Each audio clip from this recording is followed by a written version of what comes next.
یہ بات ہمیشہ یاد رہے، میں پہلے بھی عرض کر چکا ہوں کہ جو مسلک ہے یا جو مذہب ہے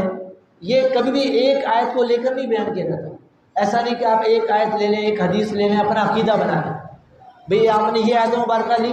وَلَيْسَ لِلْإِنسَانِ إِلَّا مَا سَعَىٰ، اور عقیدہ کیا بنایا کہ ایصال ثواب جائز ہی نہیں، چھٹی ختم۔ بھئی اگر آپ اس آیت سے یہ بات ثابت کریں گے کہ ایصال ثواب جائز نہیں ہے تو وہ جو دیگر آیات مبارکہ ہیں، وہ جو دیگر احادیث مبارکہ ہیں، ان کا کیا جواب ہوگا؟ اس میں تو بھی بظاہر آپس میں ٹکراؤ ہوگا کہ ایک حدیث سے ثابت ہو رہا ہے کہ ایصال ثواب جائز ہے، اور آیت سے ثابت ہو رہا ہے کہ دوسرے کے عمل کا فائدہ پہنچتا ہی نہیں، انسان کو صرف اپنے عمل کا فائدہ پہنچتا ہے۔ تو کبھی بھی ایک آیت یا ایک حدیث کو لے کر عقیدہ نہیں بنایا جاتا۔ تو یہ جو لوگ ٹھوکر کھاتے ہیں اور بد عقیدگی کی طرف جاتے ہیں، تو اس کی بنیادی وجہ بھی یہ ہوتی ہے کہ وہ ایک آیت لے کر اس کی بس من مانی تشریح کر کے اسی کو انہوں نے لے کر عقیدہ بنانا، تو یہ بہت بڑی غلط فہمی ہوتی ہے۔ اب آئیے کچھ ایصال ثواب کے حوالے سے غلط فہمیاں جو پائی جاتی ہیں ان کے حوالے سے سن لیتے ہیں۔ جو میں نے شروع میں عرض کیا کہ ایصال ثواب کا مطلب یہ ہے کہ ثواب پہنچانا، اس کو ثواب بخشنا بھی کہتے ہیں، مگر بزرگوں کے لیے نہیں۔ اگر ہم اپنے کسی بزرگ کے لیے ایصال ثواب کریں گے تو ان کے لیے یہ کہنا مناسب نہیں کہ ہم نے ان کو ثواب بخشا۔ یہ ثواب بخشنا، یہ الفاظ اپنے بزرگوں کے لیے کہنا یہ مناسب نہیں، بلکہ جب ہم اپنے کسی بزرگ کو اگر ہم ایصال ثواب کرتے ہیں تو ہم یہ کہیں گے کہ ہم نے یہ ثواب ان کو نذر کیا، ان کو ہدیہ کیا، ان کو تحفتاً پیش کیا، اس طرح کے الفاظ کا چناؤ کریں گے۔ جب ہم اپنے کسی بزرگ کو ہم ثواب بخشیں گے تو بخشنے کا لفظ ان کے لیے مناسب نہیں، تو کیا الفاظ بیان کریں گے؟ ہم نے ثواب نذر کیا، تحفتاً ان کو پیش کیا، یا یہ ثواب ہدیتاً ان کو پیش کیا۔ یہ جیسا کہ اعلیٰ حضرت علیہ فرماتے ہیں حضور اقدس صلی اللہ علیہ وسلم خواہ اور نبی یا ولی کو ثواب بخشنا کہنا، یعنی یہ الفاظ کہنا کہ میں نے سرکار کو یہ ثواب بخشا، یہ کہنا یہ بے ادبی ہے۔ بخشنا بڑے کی طرف سے چھوٹے کو ہوتا ہے،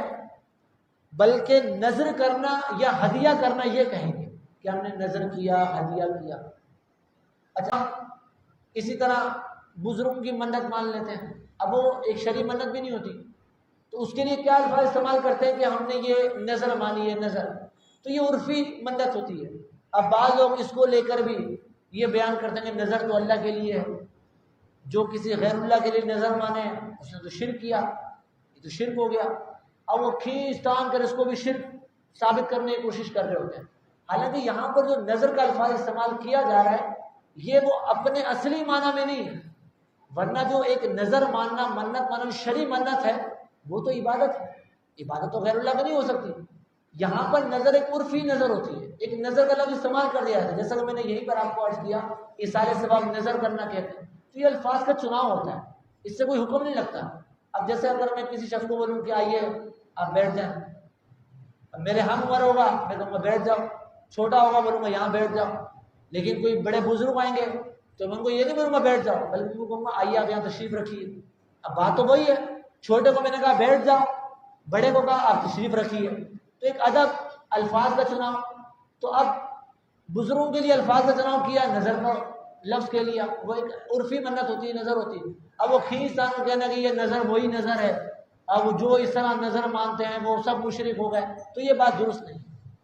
تو بتانے کا مقصد یہ ہے کہ جب ہم اپنے بزرگوں کو ثواب ایصال کریں گے تو کیا الفاظ استعمال کریں گے؟ ہم نے ان کو نذر کیا، ہدیتاً پیش کیا، تحفتاً پیش کیا، اس طرح کے الفاظ استعمال کریں گے۔ فرض، واجب، سنت، نفل، نماز، روزہ، زکوٰۃ، حج، تلاوت، نعت شریف، ذکر اللہ، الغرض ہر نیک کام کا ایصال ثواب کیا جا سکتا ہے، کوئی بھی آپ نیک کام کریں اس کا ثواب آپ ایصال کر سکتے ہیں۔ اسی طرح میت کا تیجا، 10واں، 40واں برسی کرنا یہ بہت اچھے کام ہیں کہ یہ ایصال ثواب ہی کے ذرائع ہیں۔ اب ہوتا یہ کہ عموماً تیسرے دن ایصال ثواب کی محفل کا انعقاد کیا جاتا ہے۔ اب چونکہ تیسرے دن ہوتی ہے تو اس کا نام رکھ لیا جاتا ہے تیجا ہے، 40ویں دن رکھی جاتی ہے تو اس کا نام رکھ لیا جاتا ہے 40واں ہے، سال بعد کی جاتی ہے تو کہہ دیا جاتا ہے برسی ہے۔ تو یہ حقیقتاً اصال ثواب ہے۔ ہوتا کیا ہے تیجے میں، 40ویں میں یا پھر برسی میں کہ بھئی وہ قرآن خوانی ہوگی، قرآن پاک کی تلاوت کی جائے گی، اس کے بعد آخر میں وہ ثواب جو ہے اپنے مرحوم کو جو ہے بخش دیا جائے گا، تو اس کا نام تیجا رکھ دیا سہولت کے لیے۔ اب بعض لوگ اس میں یہ کہتے ہیں کہ یہ تیجا 40واں یہ حدیث سے ثابت کرو، کس حدیث میں آیا کہ تیجا کرنا جائز ہے، یا کس حدیث میں آیا ہے تیجے میں جو کھانا پکایا جاتا ہے تیجے میں یا 40ویں میں، اس میں یہ خیال رکھا جائے کہ میت کے پیسوں سے وہ کھانا نہ بنایا جائے۔ اگر میت کے چھوڑے ہوئے پیسوں سے وہ کھانے کا اہتمام کیا جا رہا ہے تو پھر یہ ضروری ہے کہ جو اس کے وارث ہیں، جو پیچھے ورثہ ہیں، وہ سارے بالغ ہوں، عاقل ہوں، سب رضامند بھی ہوں کہ ہم راضی ہیں کہ اس پیسے کو اس کام میں خرچ کر لیا جائے، کیونکہ یہ اصال ثواب کی محفل ہے، ایک امر جائز ہے۔ اب وہ جو مال ہے اب وہ مرحوم کا تو نہیں رہا، جیسے اس کا انتقال ہوا وہ مال جو ہے اس کے ورثاء کا ہو گیا، تو بالغ ورثاء کی اجازت دینا ضروری ہے۔ اگر ورثاء میں کوئی ایک وارث بھی نابالغ ہوا تو اب نابالغ کو اجازت دینے کا اہل ہی نہیں ہے، نابالغ اگر کہہ بھی دے کہ میری طرف سے اجازت ہے تب بھی اجازت مانی نہیں جائے گی، تو اب وہ نابالغ کے حصے میں جو رقم آ رہی ہوگی اس رقم کو اس طرح کے محافل میں اصال ثواب کی اس میں خرچ نہیں کیا جا سکتا، اس بات کا خیال رکھنا یہ ضروری ہے۔ اسی طرح یہ بھی دیکھنے میں آتا ہے کہ تیجے وغیرہ کے مواقع پر عموماً دعوت کا اہتمام ہوتا ہے۔ اب یہ چونکہ سوگ کے دن ہوتے ہیں، 3 دن تک سوگ ہوتا ہے، تو ایام سوگ میں یہ دعوت یہ مشروع نہیں ہے، شریعت میں اس کی اجازت نہیں، تو جہاں دعوت کا اہتمام ہو، دعوت کا انداز ہو تو وہ جائز نہیں ہے، اور ایسا کھانا ایسے افراد کو کھانا کہ جو مستحق زکوٰۃ نہ ہو ان کے لیے جائز نہیں، تو اس کا خیال رکھنا بھی ضروری ہے۔ ایک دن کے بچے کو بھی ایصال ثواب کر سکتے ہیں، اس میں بھی غلط فہمی پائی جاتی ہے کہ چھوٹے بچوں کو اگر ایصال ثواب کرنا ہو تو کہتے ہیں کہ اس بچے کو کیا گناہ چاہیے، تو چھوٹا سا بچہ تو اس نے تو گناہ کیا ہی نہیں، تو ایصال ثواب اسی کو نہیں کرنا کہ جس نے گناہ کی، یہ ضروری نہیں ہے کہ اس کا متعلق گناہ کے ساتھ نہیں ہے کہ گناہ بڑھ جائیں گے، ایصال ثواب کریں گے تو اگر کسی ایسے شخص کو کریں گے کہ جو گناہ گار تھا تو اس برکت سے اللہ نے چاہا تو اس کو ثواب پہنچے گا، اب مرحوم ہے تو اس کی برکت سے گناہ معاف ہوں گے۔ لیکن اگر کسی ایسے کو ایصال کریں گے جو نیک ہے تو اس کے درجات بلند ہوں گے، تو ایک دن کے بچے کو بھی ایصال ثواب کیا جا سکتا ہے۔ اسی طرح اس کا تیجا وغیرہ کرنے میں بھی حرج نہیں، اگر ایک دن کے بچے کا بھی انتقال ہو گیا اس کا اگر آپ تیجا کرنا چاہ رہے ہیں تو اس میں بھی کوئی حرج نہیں، جو زندہ ہیں ان کو بھی ایصال ثواب کیا جا سکتا ہے، بلکہ ابھی تک جو پیدا نہیں ہوئے ان کو بھی پیشگی ایصال ثواب کیا جا سکتا ہے، اس میں کوئی حرج نہیں۔ اب بعض لوگ یہ سمجھتے ہیں کہ زندہ کو ایصال ثواب نہیں کر سکتے، اگر کسی زندہ کو ایصال ثواب کیا جائے تو اب علم دینی کمی ہے، تو یہ ایسا بھی رسپانس ملتا ہے کہ یار آپ لگتا ہے مجھے مارنے میں پڑے ہوئے ہو کہ میں مر جاؤں، تو ایصال ثواب کا تعلق مرنے سے تھوڑی کہ آپ مریں گے تو آپ کو ایصال ثواب کریں گے، زندگی میں ایصال ثواب کیا جا سکتا ہے، یا آپ نے کوئی نیک عمل کیا اس کو ثواب پہنچا، یہ بھی نے کہا نا کہ دعا کا مطلب یہ ہے کہ اس کی مغفرت کی دعا کرنا، کوئی پڑھ کر اس کو پہنچانا۔ اچھا اب ہوتا کیا ہے، اب میت رکھی ہوئی ہے، اب وہ جو آئیں گے اب وہ آ کر بیٹھیں گے گپ شپ کر رہے ہیں، اب ہمارے یہاں جو ماحول ہے گپ شپ کر رہے ہیں، دنیا کی باتیں چل رہی ہیں، کاروبار کی باتیں چل رہی ہیں، ادھر ادھر کی باتیں چل رہی ہیں، سیاست کی باتیں چل رہی ہیں، پڑھیں گے نہیں کچھ، پڑھنے کی بات ہے تو ابھی تو گھر نہیں ہوا، اس کو ایصال ثواب کیسے کریں؟ تو بھئی آپ ایصال ثواب نہیں کر رہے، باقی آپ دنیا بھر کی باتیں کر رہے ہیں، تو یہ بات درست نہیں ہے۔ ایصال ثواب دفن کرنے سے پہلے بھی کیا جا سکتا ہے۔ اسی طرح انبیاء و مرسلین علیہ الصلوۃ والسلام اور فرشتوں اور مسلمان جنات کو بھی ایصال ثواب کر سکتے ہیں۔ میں نے پہلے عرض کیا کہ ایصال ثواب کا تعلق یہی نہیں ہے کہ آپ گناہ بخشے جائیں گے، ایصال ثواب انبیاء کو بھی کیا جا سکتا ہے، پیارے آقا صلی اللہ علیہ وسلم کو بھی ایصال ثواب ہدیہ کیا جا سکتا ہے، تحفتاً پیش کیا جا سکتا ہے، اس میں کوئی حرج نہیں۔ ایصال ثواب کی سمجھنے میں مختلف شکلیں ہیں کہ کبھی اس کو کنڈوں کی نیاز کہہ دیا، کبھی 11ویں شریف کے نام پر ہو رہا ہے، کبھی خواجہ غریب نواز رحمہ کے نام سے چھٹی شریف ملائی جا رہی ہے، تو یہ جو ہے جو بزرگان کے عرس ہوتے ہیں یہ دراصل ایصال ثواب ہے۔ اچھا البتہ اس میں بعض چیزیں ایسی ہوتی ہیں کہ جو لوگوں نے داخل کی نہیں ہیں، اب جیسے کنڈوں کی نیاز ہے، اب اس میں بعض لوگ یہ سمجھتے ہیں کہ کھیر کھلانا ہی ضروری ہے، تو یہ کوئی ضروری نہیں کہ آپ کھیر ہی کھلائیں، آپ کوئی اور میٹھی چیز بھی کھلا سکتے ہیں۔ اسی طرح کنڈے میں ہی کھلانا کوئی ضروری نہیں ہے، بعض لوگ سمجھتے ہیں کنڈے میں ہی کھلانا، بلکہ کسی اور برتن میں بھی کھلا سکتے ہیں۔ اچھا، اس نیاز میں یہ بھی ہوتا ہے کہ بھئی جس جگہ وہ نیاز دلائی ہے اسی جگہ جو ہے وہ آپ نے وہ کھانا ہے، وہاں سے باہر نہیں لے آ سکتے۔ بعض جگہ بڑی پابندی ہوتی ہے کہ اس گھر سے باہر نہیں لے آ سکتے، تو یہ جتنی پابندیاں لوگوں نے رائج کی ہیں تو اس کا شریعت سے کوئی تعلق نہیں۔ اصال ثواب ہے، نیاز ہے، کہیں بھی کھائی جا سکتی ہے، کسی بھی برتن میں دلائی جا سکتی ہے۔ اچھا، اسی طرح بعض لوگ یہ سمجھتے ہیں کہ جیسے اصال ثواب سے پہلے جب تک کھانا آگے نہ رکھا جائے تو اصال ثواب نہیں ہوتا، اور کہتے ہیں کھانا آگے رکھا جائے، نہیں آگے رکھا کھانا تو کہتے ہیں اصال ثواب نہیں ہوا، وہ جو دیگ ہے اس پر تو وہ پہنچا ہی نہیں۔ تو آگے رکھا جاتا ہے، اچھی بات ہے، ایک برکت کے لیے، پھر وہ جو کھانا آگے رکھتے ہیں اسی کھانے کو دوبارہ دیگ میں رکھ جاتا ہے۔ لیکن اگر کبھی کھانا آگے نہیں رکھا تب بھی اصال ثواب ہو جائے، کھانا آگے رکھ کر ہی اصال ثواب کرنا یہ کوئی ضروری نہیں ہے۔ ابھی نیاز ہے، انہوں نے نیاز دلانی، اب وہاں کے گھر والے نیاز نہیں دلائیں گے، کیوں کہ وہ نیاز تو امام صاحب دلائیں گے۔ اگر تو اس نیت سے دلاتے ہیں چلو امام صاحب ہیں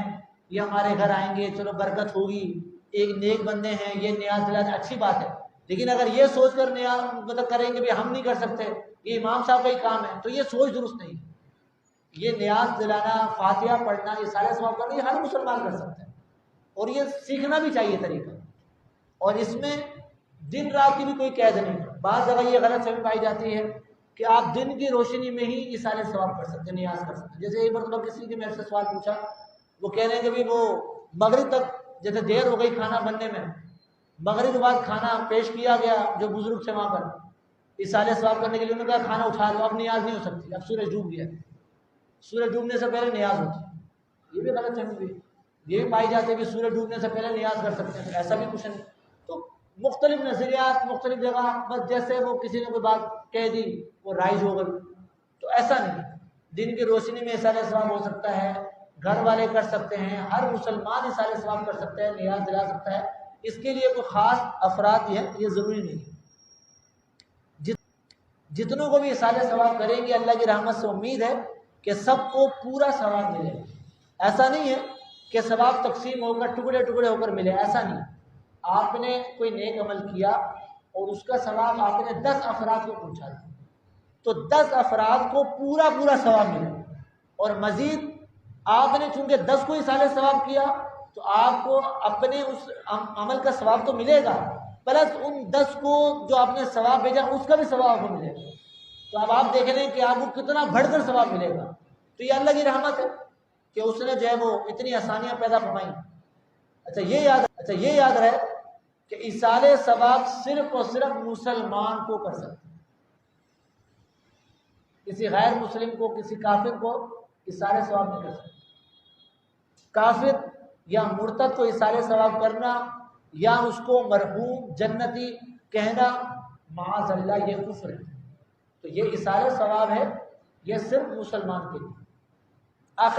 آخر میں ایصال ثواب کا طریقہ بھی سن لیں، یہ بھی ایک سوال آیا ہوا تھا کہ ایصال ثواب کا طریقہ کیا ہے۔ ایصال ثواب کے لیے دل میں نیت کر لینا کافی ہے، یعنی آپ نے کوئی نیک عمل کیا اور دل میں آپ نے یہ ارادہ کر لیا کہ میرے اس نیک عمل کا ثواب میرے فلاں مرحوم کو پہنچے یا فلاں شخص کو پہنچے، فلاں دوست کو پہنچے، آپ نے دل میں یہ ارادہ کیا، ایصال ثواب ہو گیا۔ مثلا آپ نے کسی کو 1 روپیہ خیرات دیا، یا ایک بار درود شریف پڑھا، یا کسی کو ایک سنت بتائی، یا کسی پر انفرادی کوشش کرتے ہوئے نیکی کی دعوت دی، یا سنت وغیرہ بیان کیا، الغرض کوئی سے بھی آپ نے نیک عمل کیا۔ اب آپ دل ہی دل میں اس طرح نیت کر لیجئے۔ اب اگر زبان سے کہنا چاہیں تو زبان سے بھی کہہ سکتے ہیں کہ ابھی جو میں نے یہ نیک عمل کیا یا میں نے جو سنت بتائی اس کا ثواب سرکار مدینہ صلی اللہ علیہ وسلم کو پہنچے، یہ آپ نے بات بیان کی، انشاءاللہ ثواب پہنچ جائے گا۔ اس کے ساتھ مزید جن جن کی نیت کریں گے ان کو بھی پہنچے گا۔ دل میں نیت ہونے کے ساتھ ساتھ زبان سے کہہ لینا بھی اچھا ہے کہ یہ صحابی سے ثابت ہے، جیسا کہ حدیث سے بات میں ہے کہ صحابی نے کنواں کھدوایا اور کیا کہا، یہ کنواں ام سعد کے لیے، سعد کی ماں کے لیے، تو زبان سے الفاظ دہرا لینا یہ بھی اچھا ہے۔ اس کے بعد جو ہے وہ میرے سنت نے اصالہ ثواب کا طریقہ یہاں بیان کیا گیا، جو مروجہ طریقہ ہے کہ اس طریقے سے یہ صورتیں پڑھی جائیں، اس طرح اصالہ ثواب کیا جائے۔ بہت پیارا رسالہ ہے فاتحہ اور اصالہ ثواب کا طریقہ۔ یہ رسالہ 28 صفحات کا، تو یہ ہر گھر میں ہونا چاہیے۔ اس میں بنیادی مسائل ہیں اصالہ ثواب کے حوالے سے، اصالہ ثواب کا پورا طریقہ لکھا ہوا ہے۔ اب شروع میں ہو سکتا ہے مشکل ہو کہ ہم اصالہ ثواب کس طرح کریں، تو پورا طریقہ لکھا ہے، اس کے بعد دعا بھی لکھی ہے کہ آخر میں آپ اس طرح دعا کریں۔ تو اس طریقے پر عمل کریں گے انشاءاللہ اصالہ ثواب آپ کو کرنا آ جائے گا۔ اور بھی بہت سارے مسائل آپ کو سیکھنے کو ملیں گے، تو نیت کر لیں کہ اس رسالے کو خریدیں، اپنے مسائل بھی سیکھنے کو ملیں گے، اور اس کے ساتھ وہ اس حوالے سے جو غلط فہمی ہے وہ بھی دور ہوں۔ اب آپ کے